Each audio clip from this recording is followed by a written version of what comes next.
الحمد لله وكفى وسلام على عباده الذين اصطفى أما بعد فأعوذ بالله من الشيطان الرجيم بسم الله الرحمن الرحيم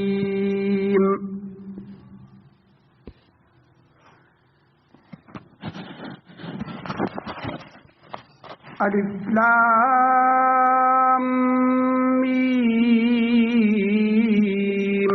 ذلك الكتاب لا ريب فيه هدى للمتقين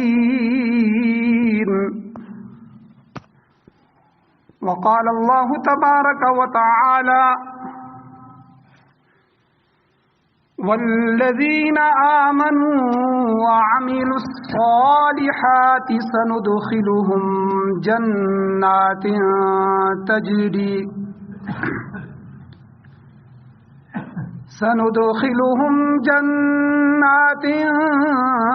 تجري من تحتها الأنهار خالدين فيها أبدا لهم فيها أزواج مطهرة وندخلهم ظلا ظليلا وعن أبي هريرة رضي الله تعالى عنه عن النبي صلى الله عليه وسلم قال سبعة يظلهم الله تعالى في ظله يوم لا ظل إلا ظله إمام عادل وشاب نشأ في عبادة الله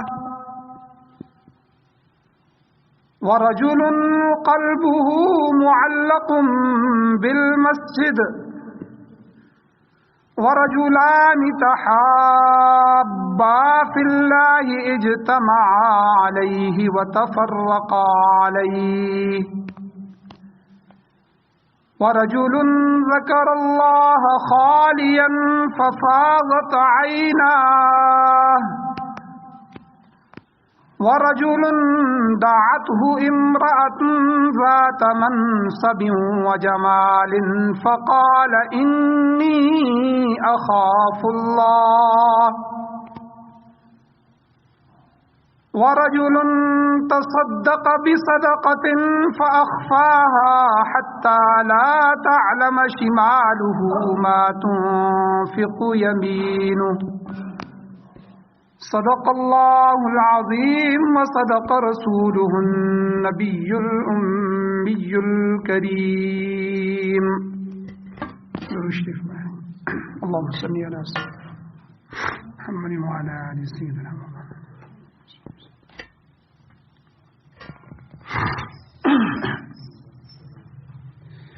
میرے واجب الاحترام میرے بزرگوں، میرے دوستوں، نوجوان ساتھیوں، آج کے خطبہ جمعہ کا موضوع صحیح بخاری اور صحیح مسلم شریف کی ایک متفق علیہ حدیث ہے، جس حدیث مبارکہ میں نبی کریم صلی اللہ علیہ وسلم نے ان 7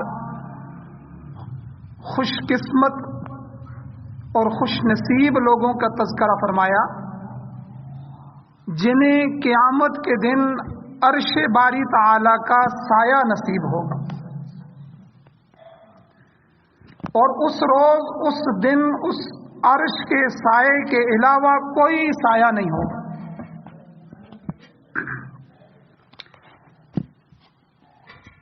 ایک دنیا کی زندگی کی مشقتیں ہیں، تکلیفیں ہیں، یاد رکھیں دنیا کی تکلیف بھی عارضی ہے، دنیا کی خوشی بھی عارضی ہے۔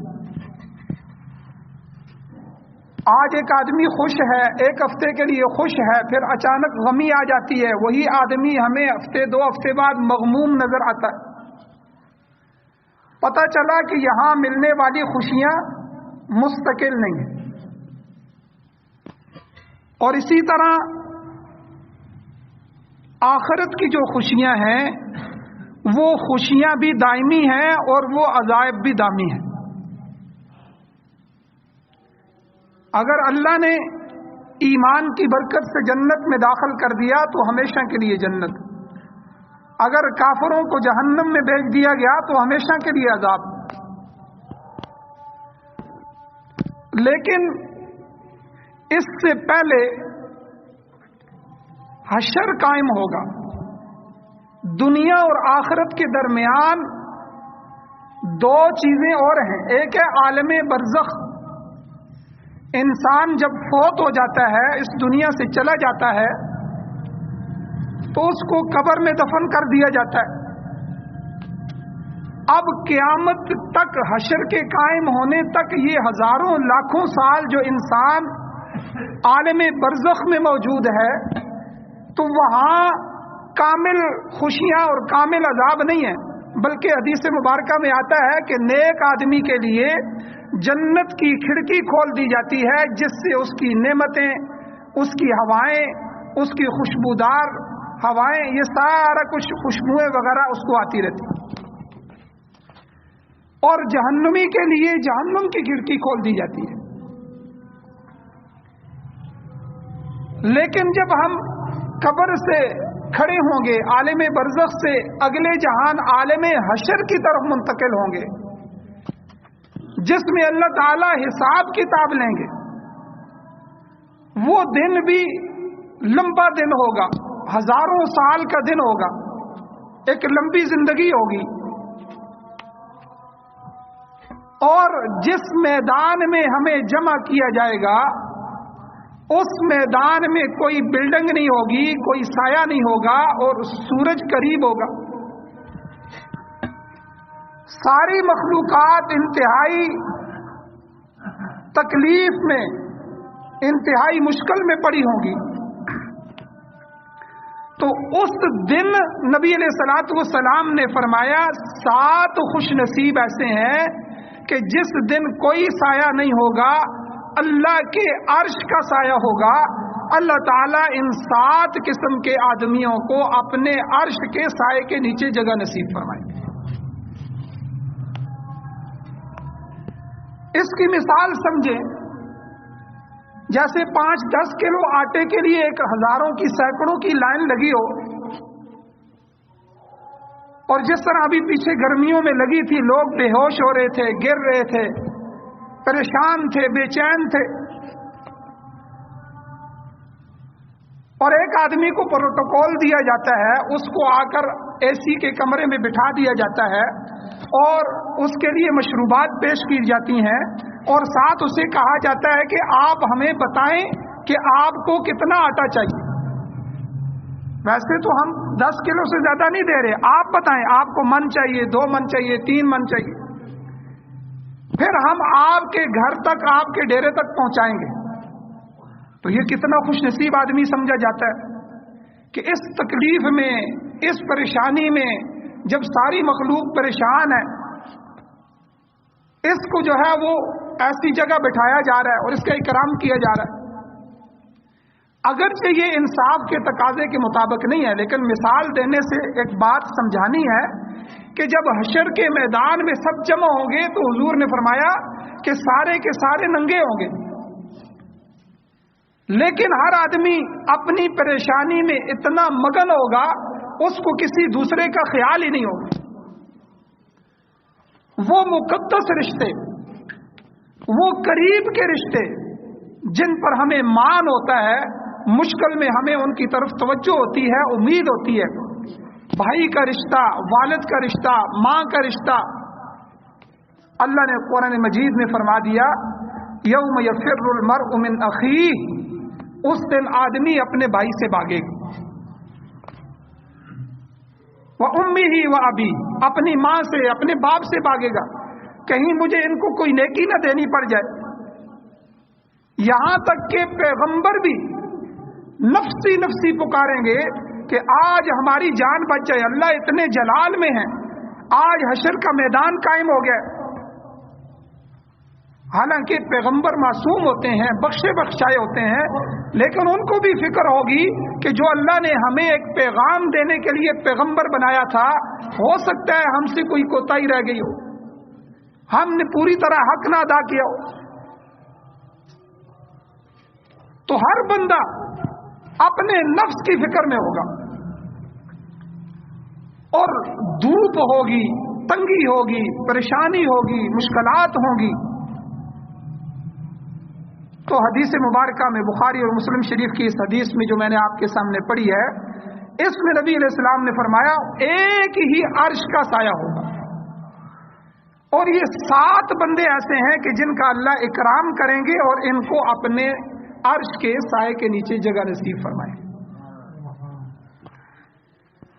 اب پہلے وہ حدیث سماعت فرمائیے، اس کا ترجمہ سماعت فرمائیں، پھر اس کی تشریح میں جاتے ہیں۔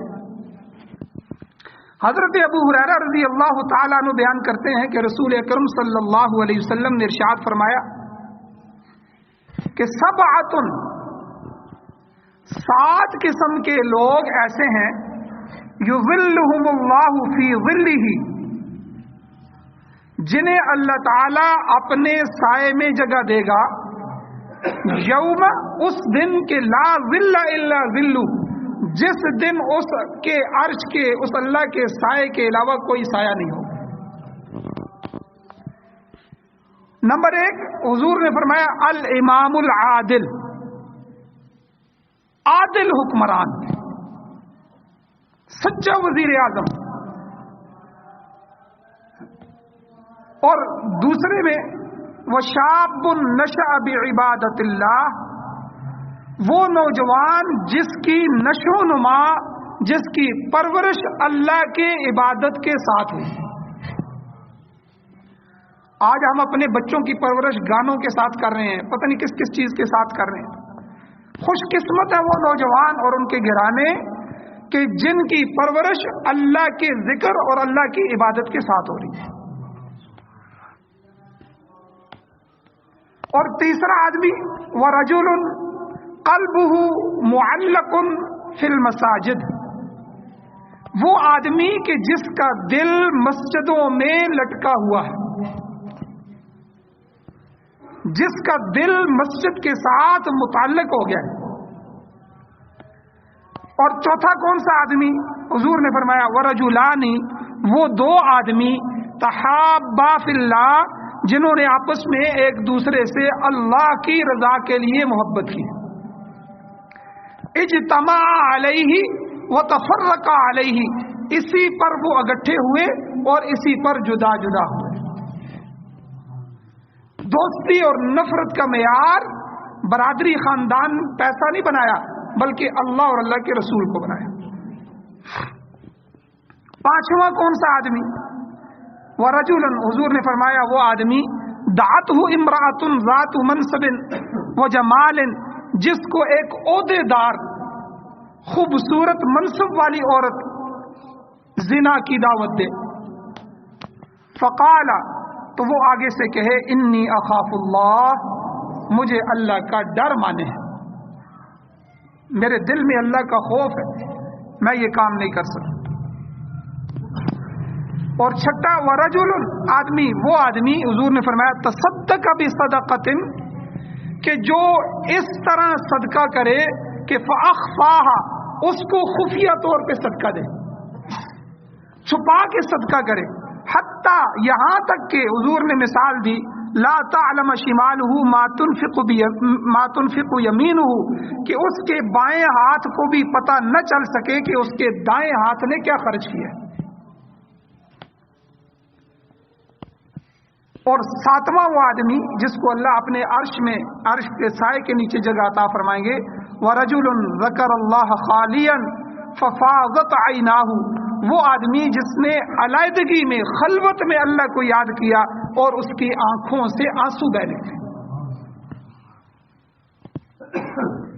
تو یہ 7 آدمی حضور علیہ الصلوۃ والسلام نے فرمایا یہ وہ خوش قسمت آدمی ہے جنہیں اللہ اپنے عرش کے سائے میں میدان حشر میں اللہ جگہ عطا فرمائے۔ اب مذکورہ حدیث میں سب سے پہلے جس شخص کا ذکر کیا گیا وہ عادل حکمران ہے، سچا حکمران۔ لیکن یہاں ایک بات یہ بھی یاد رکھیں کہ جہاں اس حکمران سے مراد ایک مملکت، ایک قوم اور ایک ملک کا حکمران بھی مراد ہے، اور وہیں اس سے مراد یہ بھی ہے کہ اللہ تعالیٰ نے جس بندے کو دنیا میں اختیارات دے دیے ہیں تو کیا اس نے اپنے اختیارات کا استعمال عدل کے ساتھ کیا یا اپنی منمانی خواہشات کے ساتھ؟ تو ہر صاحب اختیار آدمی جو ہے اس سے پوچھا جائے گا، اس کے اختیار کے بارے میں اس سے سوال کیا جائے گا۔ حدیث مبارکہ اس پر موجود ہے، ابو داؤد شریف کی حدیث نمبر 2928 نمبر حدیث ہے۔ عن عبداللہ ابن عمر رضی اللہ تعالی عنہ ان رسول اللہ صلی اللہ علیہ وسلم قال، عبداللہ ابن عمر رضی اللہ تعالیٰ عنہ کہتے ہیں کہ رسول اللہ صلی اللہ علیہ وسلم نے فرمایا، خبردار سن لو، تم میں سے ہر شخص اپنی رعایا کا نگہبان ہے، اور قیامت کے دن اس سے اپنی رعایا کے متعلق باز پرس ہوگی، پوچھا جائے گا، سوال کیا جائے گا۔ لہذا امیر جو لوگوں کا حاکم ہو، وہ امیر ان کا نگہبان ہے، اس سے ان لوگوں کے متعلق پوچھا جائے گا۔ اور خاوند آدمی اپنے گھر والوں کا نگہبان ہے، اس سے ان گھر والوں کے متعلق پوچھا جائے گا۔ عورت اپنے شوہر کے گھر، اس کے مال اور اس کی اولاد کی نگہبان ہے، اس عورت سے ان کے متعلق پوچھا جائے گا۔ غلام، حضور نے فرمایا، آقا اور مالک کے مال کا نگہبان ہے، اس غلام سے اس کے متعلق پوچھا جائے گا۔ سمجھ لو، حضور نے فرمایا، تم میں سے ہر ایک راعی ہے، نگہبان ہے، اور ہر ایک سے اس کے رعایا کے متعلق پوچھ گچھ ہوگی۔ اب اس مذکورہ حدیث کی روشنی میں بخوبی اندازہ کیا جا سکتا ہے کہ فہرست حکمرانی میں ایک فرد حاکم نہیں آتا، وزیر اعظم نہیں آتا، بلکہ سارے کے سارے وہ لوگ جن کو اللہ نے اختیارات دیے ہوئے ہیں، وہ اپنے اپنے اختیارات کے مطابق جو ہے اللہ کے سامنے پیش ہوں گے، ان سے ان کے بارے میں سوال کیا جائے گا۔ اور عادل حکمران، اس کی کتنی فضیلت حدیث مبارکہ میں آئی ہے۔ الترغیب و ترہیب جلد 3 صفحہ 184 پر حدیث مبارکہ موجود ہے کہ عبداللہ ابن عباس رضی اللہ تعالیٰ عنہ فرماتے ہیں کہ یوم من امام عادل افضل من عبادت 60 سنہ، کہ زمین پر عادل حکمران کا ایک دن حکومت کرنا۔ یہ حدیث ذرا غور سے سنیں۔ عادل، سچے، انصاف پسند حکمران کا ایک دن کی حکومت، حضور نے فرمایا، افضل من عبادتی 60 سنہ، 60 سال کی عبادت سے افضل ہے۔ کیوں؟ کہ میں اگر عبادت کر رہا ہوں تو میں تو 5 وقت کی نماز پڑھ لوں گا، کچھ نوافل پڑھ لوں گا، سارا دن تسبیحات کر لوں گا، لیکن حاکم وقت پورے ملک کا، اس کے ایک دستخط پوری قوم کو تباہ بھی کر سکتے ہیں، پوری قوم کو کھڑا بھی کر سکتے ہیں۔ وہ اپنی قوم کے لیے اچھا فیصلہ بھی کر سکتا ہے، وہ اپنی قوم کے لیے دنیا اور آخرت کے اعتبار سے برا فیصلہ بھی کر سکتا ہے۔ تو وہ عدل کے ساتھ جب فیصلے کرے گا تو اتنی بڑی فضیلت حدیث میں نبی علیہ السلام نے بیان فرمائی، جو ہے جو عادل حکمران ہے، کیا فرمایا کہ ایک دن کا اس کا حکمرانی کا وجود، حضور نے فرمایا 60 سال کی عبادت سے افضل ہے۔ اور دوسرے نمبر پہ حد قائم کرنا، چوری کرنے والے کا ہاتھ کاٹنا، زانی کو سنسار کرنا یا اس کو سزا دینا، یہ جتنی بھی حدیں قرآن میں بیان کی گئی ہیں، ایک حد جب زمین پر لگائی جاتی ہے اس کی کتنی برکات ہوتی ہیں، وہ بھی اس حدیث میں حضور علیہ السلام نے بیان فرمائی. حضور نے فرمایا وَحَدٌّ يُقَامُ فِي الْأَرْضِ بِحَقِّهِ أَزْكَى فِيهَا مِن مَطَرٍ 40 صَبَاحًا، کہ صحیح طور پر قائم کی گئی ایک شرعی حد زمین کے لیے 40 دن کی بارش سے زیادہ پاکیزہ ہے. فصلیں ہو جائیں، زمین میں جو ہے وہ افراتفری پھیل جائے، بارشیں نہ ہو رہی ہو، خشکی پھیل جائے، بیماریاں پھیل جائیں، تو 1-2 دن کی بارش کتنا فائدہ دیتی ہے. اگر 40 دن مسلسل بارش ہو تو کتنے فائدے میں ہوگی؟ ساری ہر چیز صاف ہو جائے گی، نالے بہ جائیں گے، گندگی صاف ہو جائے گی. تو حضور نے فرمایا جب ایک حد وہ حاکم حکمران، عادل حکمران جب قائم کرتا ہے اس زمین پر، تو اللہ کی طرف سے اتنی برکتیں اس زمین پر نازل ہوتی ہیں کہ جتنا 40 دن جو ہے وہ بارش برستی رہے، اس سے جو پاکیزگی آئے گی اس سے زیادہ پاکیزگی اس زمین کے لیے ایک حد کا قائم ہونا ہے. اب کتنی بڑی فضیلت ہے امام عادل ان کی. یہ حدیث میں جو فرمایا کہ یہ ان 7 آدمیوں میں سے ہوگا انصاف کرنے والا حکمران، جب کوئی سایہ نہیں ہوگا تو اللہ تعالیٰ اسے اپنے عرش کے سائے کے نیچے رکھیں گے. لیکن دنیا میں اللہ کے نبی نے کتنی بڑی فضیلت بیان فرمائی. اور اسی طرح جس آدمی نے عدل نہ کیا، انصاف نہ کیا، یاد رکھیں اس کے لیے وعید اور سزا بھی اتنی سخت ہے. حدیث مبارکہ میں آتا ہے، مسند احمد کی 5378 نمبر حدیث مبارکہ ہے، عن ابن عمر رضی اللہ تعالیٰ عنہ یقول، عبداللہ ابن عمر رضی اللہ تعالیٰ عنہ سے مروی ہے، فرماتے ہیں کہ سمعت رسول اللہ صلی اللہ علیہ وسلم عند حجرت عائشہ، کہ میں نے حضرت امی عائشہ صدیقہ رضی اللہ تعالیٰ عنہ کی حجرہ کے قریب حضور علیہ السلام کو یہ فرماتے ہوئے سنا. یقول، حضور نے فرمایا ينصب لكل غادر لواء يوم القيامة ولا غدرة أعظم من غدرة إمام عامة. حضور نے فرمایا قیامت کے دن ہر دھوکے باز کے لیے ایک جھنڈا بلند کیا جائے گا. چور جو ہوں گے، چوری کرنے والے، اچھا ہم یہ گلیوں کے چوروں کو چور کہتے ہیں، یہ گھروں میں لوٹتے ہیں. ہمارے کتنے لوگ ایسے ہیں جو سرکاری ملازم ہیں، کتنی سرکاری چیزیں لے کے آ جاتے ہیں، کہاں سے چوریاں کرتے ہیں، اور کتنے دنیا میں اگر وہ نہ پکڑے گئے تو قیامت والے دن سب کو الگ کیا جائے گا، ہر کیٹیگری کے لوگوں کو الگ کیا جائے گا. تو حضور نے یہی فرمایا لکل غادر، ہر غدر کرنے والے، ہر دھوکے باز کے لیے، لواء کہ قیامت والے دن، یوم القیامہ، قیامت کے دن ایک جھنڈا ہوگا.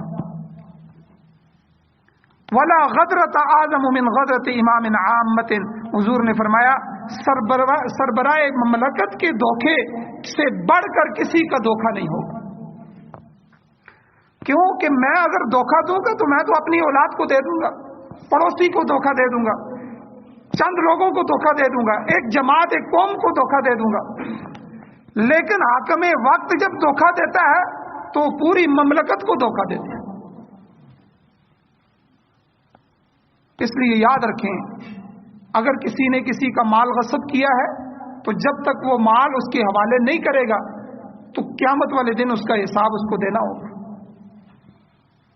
ایک حدیث مبارکہ کا مفہوم ہے کہ ایک درم جو ہم نے کسی کا غصب کیا، ایک درم، 1 روپیہ، تو 600 مقبول نمازیں اس کے بدلے میں اس آدمی کو دی جائیں گی. اب ہم نماز پڑھتے ہی نہیں ہیں، جو پڑھتے ہیں وہ مقبول بھی ہیں کہ نہیں ہیں؟ ساری زندگی میں کتنی مقبول ہے. کسی نے بہن کا حق لیا، بھائی کا حق لیا، پڑوسی کا حق لے لیا، کسی عام فرد کا حق لے لیا، کسی کا مال کسی طریقے سے غصب کر لیا، دبا لیا، امانت اس نے دی، امانت میں خیانت کر دی، تو ہر ایک کا بدلہ دیا جائے گا. لیکن جو سرکاری مملکت میں سرکاری جو چیزیں ہوتی ہیں، یاد رکھیں یہ پوری قوم کی ہوتی ہیں.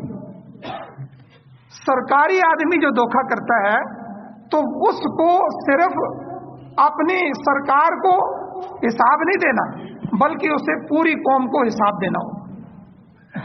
کتنی سخت سزا ہے. تو جہاں اللہ کے نبی صلی اللہ علیہ وسلم نے عادل حکمران کی فضیلت بیان فرمائی کہ ایک بندہ 60 سال عبادت کرتا رہے اور ایک طرف عادل حکمران ایک دن کی عدل اور انصاف کی حکومت کرے تو یہ اس سے افضل ہے.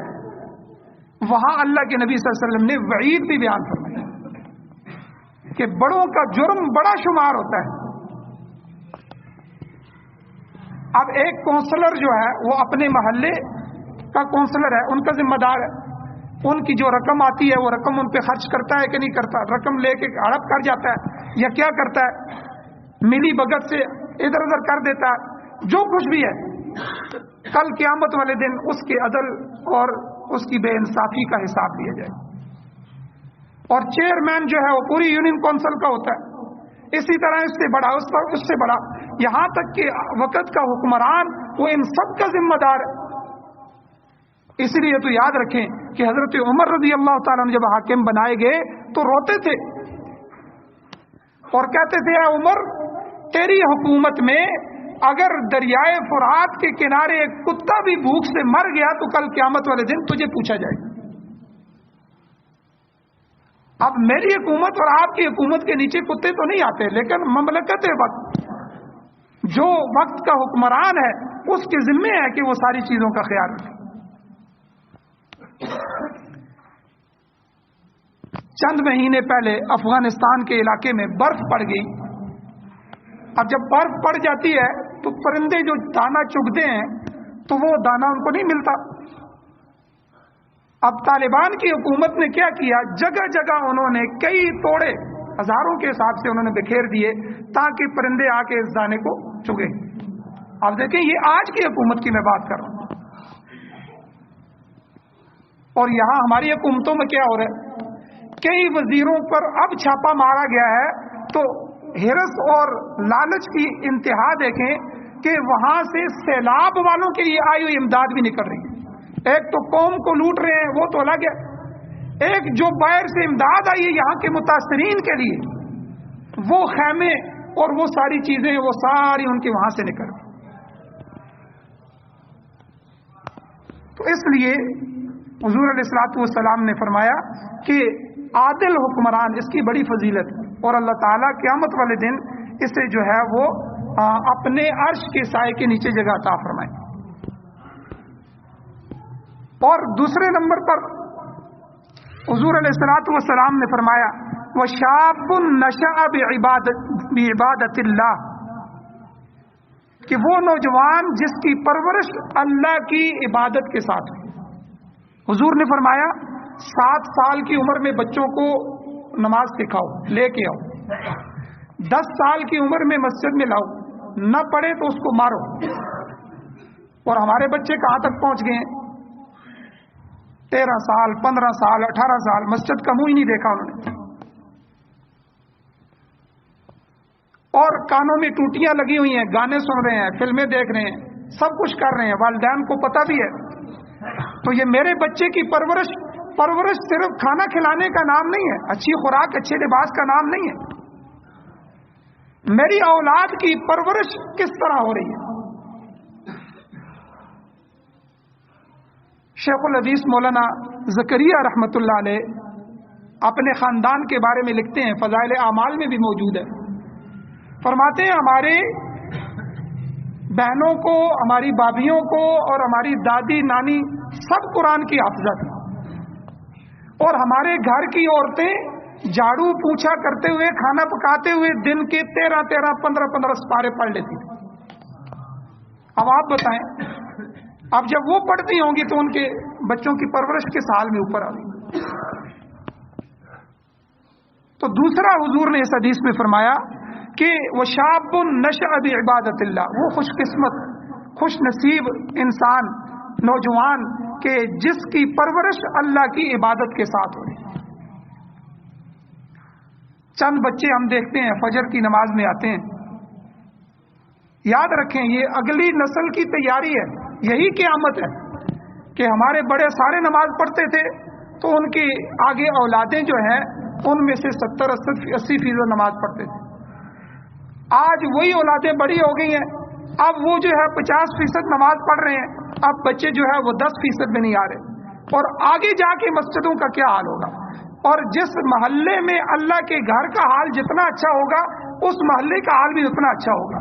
جس محلے میں اللہ کے گھر کے ساتھ برا برتاؤ ہوگا اس کو آباد نہیں کیا جائے گا, وہ محلہ کبھی رقم پیسے سے عہدے سے آباد نہیں ہوگا. یاد رکھیں, اللہ ہر گھر میں بے چینی پیدا کر دیں گے, جھگڑے پیدا کر دیں گے, اللہ عدالتوں کے رخ کی طرف لے جائیں گے, اللہ بیماریوں اور اسپتالوں کے راستے دکھا دیں گے. تو حدیث مبارکہ کی روشنی میں دوسری قسم کے لوگ یہ ہوں گے جو عرش کا سایہ پائیں گے کہ جن نوجوانوں کی نشو و نما پرورش اپنے والدین نے اللہ کی عبادت میں کی ہو. اور جوانی کی عبادت اللہ تعالیٰ کو اس قدر پسند ہے کہ اپنے عرش کے نیچے نوجوان کو جگہ عنایت فرمائیں گے. اچھا, جوانی میں عبادت کی اہمیت اس وجہ سے بھی زیادہ ہے کہ یہ جو زندگی کا مرحلہ ہوتا ہے نا جوانی میں, بچے کو تو سمجھ بوجھ نہیں ہوتی, تھوڑا سا سمجھدار ہوتا ہے 17-18 سال کا تو والدین کے پیرے ہوتے ہیں, اپنے فیصلے نہیں کر سکتا. تو یہاں 20-25 سال سے لے کر 30-35 سال تک یہ جو جوانی کا عرصہ ہوتا ہے, اس میں انسان کا زیادہ تر رجحان دنیاوی مستقبل کی طرف ہوتا ہے. آنے والے جو دن ہیں, ایام ہیں, ان کے لیے وہ پلاننگ کرتا ہے, منصوبے بناتا ہے, ایک خواب بنتا ہے. شعوری طور پر یا غیر شعوری طور پر اس کے ذہن میں ہوتا ہے کہ ابھی زندگی بڑی پڑی ہوئی ہے, ابھی تو بڑھاپا آنے والا ہے, جب بڑھاپا آئے گا تو نیکی کریں گے. اور وہ آدمی یہ بھول جاتا ہے کہ کتنے قبرستان ایسے نوجوانوں سے بھرے ہوئے ہیں کہ جو ادھیڑ عمر میں, بالکل نئی عمر میں بغیر توبہ کر کے اس دنیا سے چلے گئے. رسول اللہ صلی اللہ علیہ وسلم نے بھی جوانی کی جو عبادت ہے اس کی تحسین فرمائی ہے. اس مرحلے کی عبادت اس لیے بھی اہمیت رکھتی ہے کہ عموماً جو نوجوانی کا دور ہوتا ہے اس میں فکری شبہات ہوتے ہیں, انسان کی عقل دماغ تازہ ہوتا ہے, وہ کام کر رہا ہوتا ہے, ہر طرح کی چیزیں اس کے دماغ میں گھوم رہی ہوتی ہیں. اور دوسری طرف نفسانی خواہشات کا غلبہ ہوتا ہے, میں کچھ کر لوں, کچھ بنا لوں, کچھ آگے جاؤں. تو ذہنی فکریں جو ہوتی ہیں, ذہنی افکار اور عملی معاملات, اس میں ٹھہراؤ نہیں ہوتا, ٹھہراؤ کم ہوتا ہے. تو اسی عمر میں نیکی کا راستہ اختیار کرنا اللہ کو بھی پسند ہے.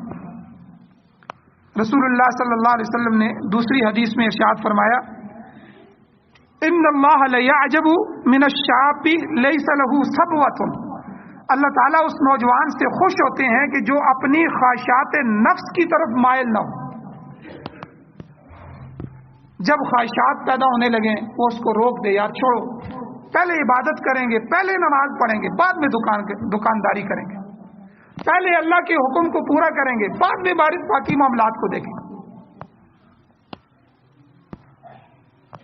اور اسی طرح رسول اللہ صلی اللہ علیہ وسلم نے ارشاد فرمایا کہ اللہ تبارک و تعالی عبادت گزار جوان کی وجہ سے فرشتوں پر فخر کرتے ہیں اور فرماتے ہیں کہ انظروا الی عبدی, اے فرشتوں میرے بندے کو دیکھو کہ اس نے اپنی شہوات کو چھوڑا ہے میری وجہ سے.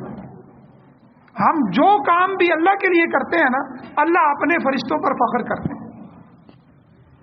دیکھو میرے حکم کو مان رہا ہے, میرے حکم کی وجہ سے حرام کے مواقع بھی اس کو میسر ہیں, حرام کما بھی سکتا ہے, لے بھی سکتا ہے, لیکن صرف میرے خوف کی وجہ سے, میری حکم کی تابعداری کی وجہ سے وہ رک رہا ہے. تو حضور علیہ الصلوۃ والسلام نے فرمایا اللہ تعالیٰ فرشتوں کو جمع فرماتے ہیں اور ان پر فخر کرتے ہیں کہ دیکھو یہ میرا بندہ میرے خوف کی وجہ سے, میری وجہ سے یہ کام کر رہا ہے. اور اسی طرح کنز العمال کی حدیث مبارکہ ہے کہ رسول اللہ صلی اللہ علیہ وسلم نے فرمایا کہ جوانی میں توبہ کرنے والا اللہ کا محبوب بن جاتا ہے. اور فارسی کا ایک شعر بھی ہے کہ در جوانی توبہ کردن شیوہ پیغمبری, وقت پیری گرگ ظالم می شود پرہیزگار، یعنی جوانی میں استغفار کرنا، توبہ کرنا یہ نبیوں کی سنت، ورنہ بڑھاپے میں تو ظالم بھیڑیا بھی پرہیزگاری کا لباس پہن لیتے ہیں۔ اب جو خواہشات جوانی میں ابھر رہی ہیں، مال جمع کرنے کی جو تگ و دو جوانی میں ہے، بڑھاپے میں تو وہ کم ہو جائے گی، شہوات بھی کم ہو جائیں گی۔ تو اس لیے جوانی کے اندر نوجوانوں توبہ کرو، استغفار کرو، جو زندگی اللہ کی نافرمانی میں گزر گئی اس پر استغفار کرو۔ اب بھی وقت ہے کہ اللہ کی طرف آ جاؤ، اللہ تعالیٰ کے دروازے کھلے ہیں۔ ایک وقت آنے والا ہے کہ جب سانس نکل جائے گا اور یہ جسم اور روح اس کو جدا کر دیا جائے گا، تو اس وقت توبہ کے دروازے بند ہو جائیں گے۔ تو یہ 2 شخص ایسے ہیں، اور باقی 5 شخص، کل 7 شخصوں کے بارے میں اللہ کے نبی نے فرمایا اللہ قیامت والے دن اور حشر والے دن جب کوئی سایہ نہیں ہوگا عرش کے سائے کے علاوہ، اللہ اس کے نیچے ان کو جگہ عطا فرمائیں گے۔ تو 2 کا تذکرہ ہو گیا ہے، باقی انشاءاللہ اگلے جمعے بیان کیا جائے گا۔ اللہ تعالیٰ سے دعا ہے اللہ ہمیں عمل کی توفیق عطا فرمائے۔ آخر دعوانا الحمدللہ رب العالمین۔